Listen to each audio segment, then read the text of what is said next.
my God. Sometimes I'll text Tracy on like a Saturday morning and be like, sorry, I was sleeping. And she's like, you were what? What is that now? What is that? I've been up for 7 hours. Why are you still sleeping? Oh my God. What time do they wake up in the morning?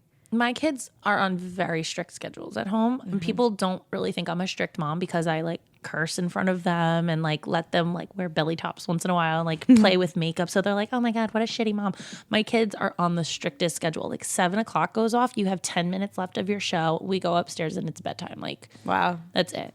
You eat your dinner and it's bed. Like there's not an argument like, I'm not ready for bed. I don't really care. At my mom's house, I mean, whatever they'll eat pretty much. It's a struggle for Skylar. She eats like only fruits and vegetables, which I'm like, okay, if you're a vegetarian, whatever. But I try to get her like pizza's big, pastas. We're Italian. We only eat pasta. Like, it's like it's a struggle for me to feed my husband and myself every day. Like that's another thing. Like, but like the first couple of years, you're just trying to get your kids to eat healthy and like just eat anything pretty much. Like pizza, pasta, and like chicken is a huge staple in our house. Like it's pretty much all the time. My kids love rice and they love corn and they like, my kids devour broccoli. You don't really, are they picky eaters? I've never seen them be Jaden real will picky. eat anything. Skylar is very picky. She's big on soup. Her big thing is gum soup, which is New England clam chowder. Why is that so cute? Did you hear what I said? New England clam chowder. No. Okay, why does my 3-year-old love that? But she thinks the little pieces of clams are gum, so that she could chew them and eat them. So she calls it gum soup.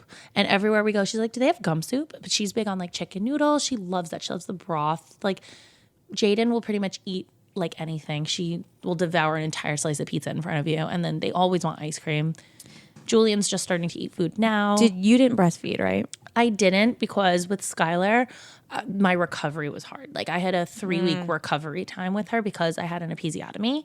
Don't know which what that is something that you should never Google. And I don't suggest any men who thought I was hot before this to Google it because you'll never look at me the same. But no, like Corey was like, your recovery was rough. Like, wait, I think I remember seeing a picture of this. Were there stitches involved? Mm-hmm, yeah, it's a normal thing is like it was a really rough recovery and I couldn't even pick her up and hold her because I was in so much pain. Yeah. So I didn't breastfeed with her. And then with Jaden, I was like, I have a 1.5-year-old home. Like, how am I making time to breastfeed her? Like, I would have loved to. If I had like a nanny helping me, I would have easily breastfed because I would have had somebody on call 24/7 helping me. And it wasn't about that, but I also felt like there's either a connection or not. And like, I really didn't feel like, oh my God, this is like such an amazing, like I felt holding her like against me was like more of a connection than like having her breastfeed.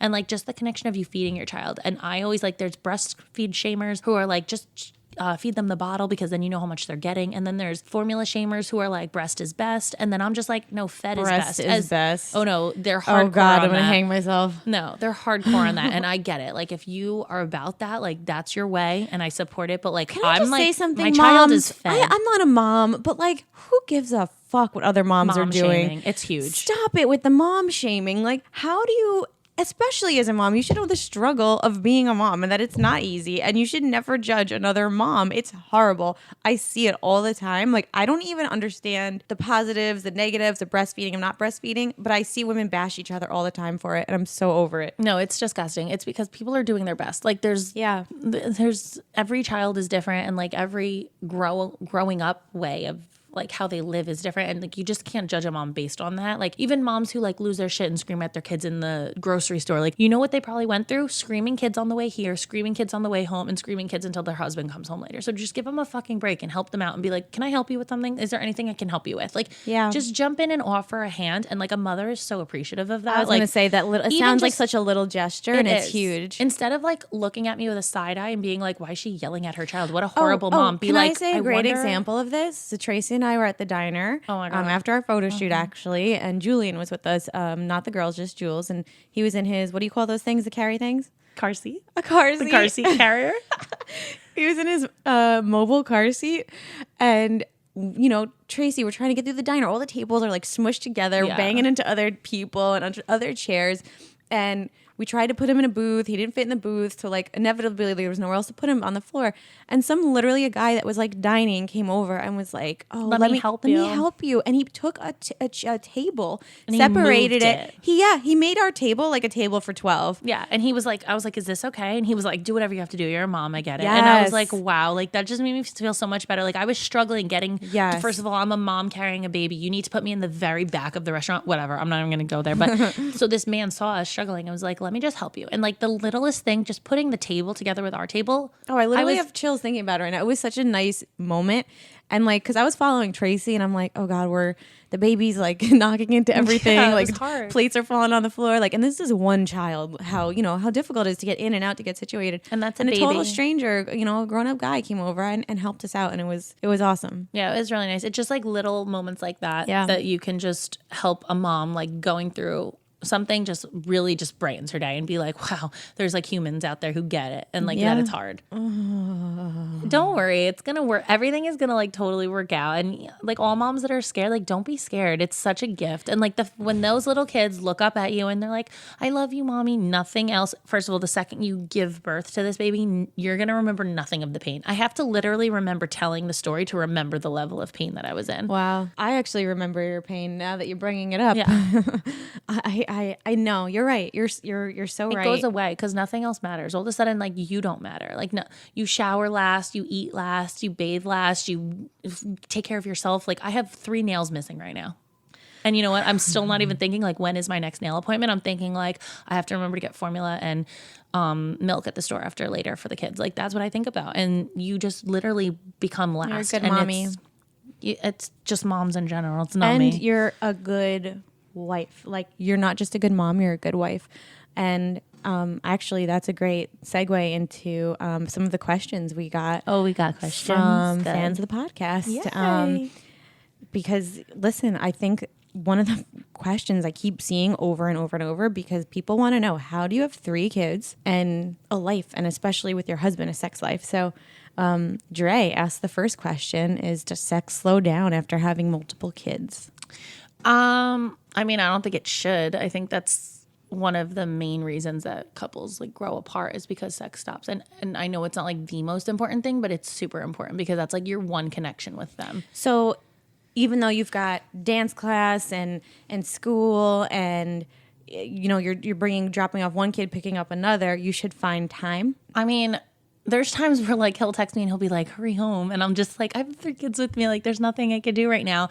And like later I just know like when the kids are asleep, it's like our time. And like we're able to like relax, watch our shows, hang out. Like if you can, like go have sex with your husband. Like stop depriving your husband of things that like are supposed to be natural. Yes. I mean, like stop and stop embarrassing your husband in front of like friends. I just feel like there's major things that men just are like never gonna get like from a wife. It's just very weird to me how people put like restraints on their men. Yeah. Like, I mean, I get it. Have respect. But at the same time, like sex is a major part of marriage. And when it stops, there's other things that stop. Yeah. Well, I'm a firm believer in this too. Like, I mean, it's your bond. It shows like physical intimacy cannot be replaced by words or no. It's something that if you haven't made time for, make time for it, and you feel good afterwards. I mean, not just from the obvious, but like you feel you're like warm and you don't realize what you're missing until you really do it. I mean, sometimes like I'm having sex and I'm like, why don't we do this more? Like you're like, oh wow, it's so great. Like it's just such a release. It's like the most freeing experience is just to like be out of body experience of just being with him. But like I just feel like it's a necessity. So you guys make time at the end of the day. That's your routine. Like once the kids are in bed, you make sure to have mommy daddy time. Yeah, I mean it's never scheduled because once you start scheduling it, it's like this doesn't become hot part of it is like gone. But once those kids are down, like if he puts the girls to bed and I put Jules to bed, like, and then we're coming together like in the living room, like just like take me. You know what I mean? Like just, yeah, like it's our time to like spend together. So however we want to spend it, watching a movie, hanging out, cuddling, whatever it may be, like of your guys, what works together for you, I think is just like how it should be. And it should be spontaneous. And the second you start scheduling it, even though a therapist will tell you to schedule it, because I've heard a lot of people be like, oh, my therapist told me like we should schedule sex. Do not fucking schedule sex. Listen to the bad example. She knows. I'm so sorry. But like once you start being like, okay, 7:00, get your pants off. Like, get the fuck out of here. Like, don't do that. Like, all right. So, Caitlin717 asks, how do you keep the spark alive? I just feel like you can't let yourself go. I mean, you're a wife. Just because I have kids, like, you guys are still husband and wife. Like, how do you keep the spark alive? I just feel like when you still get dressed up for your man. It's so true. Like, it's so true. Get your hair done. Get your fucking roots done. Do your nails. Once in a while, throw on a lipstick. Like, just take like the minimum amount of time, and he'll be like, make him put on a wig if you need to. He'll come home to a different woman every night. He'll never know who he's coming home to. It'll be exciting. Like, just don't lose the spark of like that connection. Make him want you. If he likes dark hair on you, don't be like, well, I have to be dark because that's the only thing my husband likes. Be like, I want to be dark because that's what turns my husband on. Like, do stuff that like is, and as he should be doing too. If he knows that you like him with long hair or short hair or a beard. A lot of girls love a beard. Like, grow out your fucking beard. Let her live. Like, let her have her like fantasy of another guy within you. Because then that's like the beauty of like hair and makeup, and we can be whoever we want to be with that. So like, let it be like some intense like fantasy you guys live out within each other. I think getting comfortable in a marriage or in any relationship is the most dangerous thing you can do. Letting yourself go. And I think putting on weight is normal because you guys get comfortable and you guys eat like fun foods. The guy sometimes together. puts on, I mean, Denny put on weight too when we first started dating. Like, because all we did was go out to eat and enjoy life. But I think the physical of just like people, I see moms that are like, oh my God, how do you have time to put on makeup? I don't even have time to brush my hair. I want to be like, how the fuck is that possible? It takes 30 seconds to brush your hair. Yeah. Brush your hair, put it in a tight bun, throw a little mascara on, and look, all of a sudden you're a new woman. Don't you feel better about yourself when you leave the house and you look presentable rather than going out in sweatpants? My kids know. There's jammies and then there's clothes that you go out in. And they know without me asking, like they'll never, ever, ever, ever ask me, can I go out in this? Because I'll be like, are you insane? We don't leave the house without being put together, because when you put yourself together, it makes you look like you care about where you're going. Absolutely. Or care about the person you're meeting up with, or like you put effort into being alive. You only have a few short amount of years here, okay? Use that being the best version of yourself. Put makeup on if you want. If you don't like makeup, don't. But do your hair. Yourself. Don't be dirty. That. Like, don't be dirty. Like, take care of yourself. Yeah. I had a friend in college that didn't, Tracy, for me and you, because this is our like kind of our industry. Yeah, you know what I mean? Like, it just is like what we do. But there's so many women out there that don't realize the power of a pedicure. You know? My God. I mean, they don't understand that like you don't need a full face of makeup. You don't have to be watching YouTube tutorials.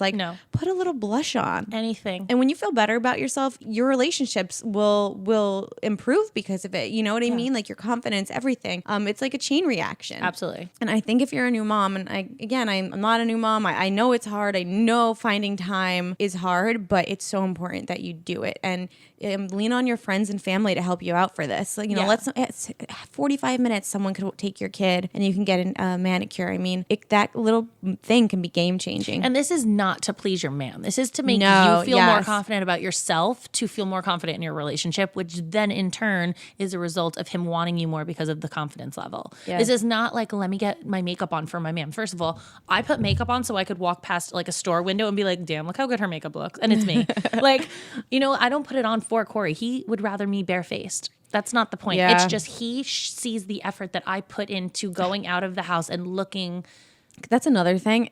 Because as a makeup artist, I do so many brides. And if one more bride to be says to me, oh, my husband likes me with little makeup. How do you like you? Yeah, it doesn't matter how they like you. It matters what you think of yourself. Are you kidding me? Like, first of all, men like makeup. When you ask them who's hot, guess who they say? They say women that have got 10 pounds of makeup on and hair is bleach blonde. Natural. It's natural that they think that way. Like, they're just dumb. They don't understand what makeup is or what makeup looks like. Like, they've got no clue. So do what makes you happy. Do what makes you feel pretty. I mean, your husband's opinion is important, but at the end of the day, like, don't get married with no makeup on because your husband doesn't think it's important. Please. Sorry, that's a side note. I hear that so much more than you would think. No, I get it. I'm like, you're getting married in this $1,000 wedding gown. Your hair is in this like crazy beautiful updo, and it looks like you rolled out of bed with your face. Like, put on a little mascara, a little blush, and you're done. Like, it's just your day. It's your day to feel like the most attractive person you could be to him, and like him to be wowed by what you look like, not to see the same. No one's saying you got to put on a hot red lipstick. Like, no, be you, but I think guys and girls need to just. Like, they just need to know what turns each other on, and like once in a while do that. Yes. Like, know your husband's like fantasies and like play those out once in a while. I think that's major. Don't forget, guys, new clips air every Thursday. So see you next Thursday. Hosted on dimlywit.com. Even though we are not your best examples, we're the best you've got. So cheers, bitches. Cheers. Make sure you subscribe to our channel for updates, and if you like this clip, share it with a friend.